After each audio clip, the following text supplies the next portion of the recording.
También conocíamos las valoraciones de Marisa de Simón, la parlamentaria electa de Izquierda Esquerra, que ha valorado lo acordado o lo hablado con los socialistas en esa reunión que hoy han mantenido. Dice que solo tienen un parlamentario, pero que harán todo lo posible por conseguir en Navarra un gobierno de pluralidad. Dice que los socialistas se han mostrado su disposición clara a seguir adelante y han dicho que ni sienten confianza ni desconfianza, que esperan ver acontecimientos y que no quieren hablar de futurible. Su apuesta es clara: sumar para que María Chivite sea investida presidenta con 23 parlamentarios.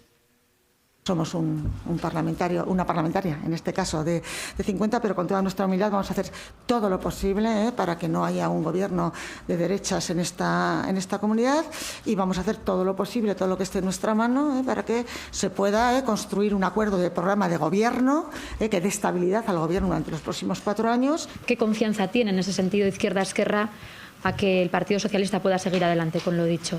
Pues ni confianza ni desconfianza. Veremos cómo van los hechos. De momento, hoy la reunión ha ido pues razonablemente bien, en positivo, en la medida de la disposición del Partido Socialista, ¿no?, a avanzar en ese programa que les decía, progresista y de izquierdas, y a partir de ahí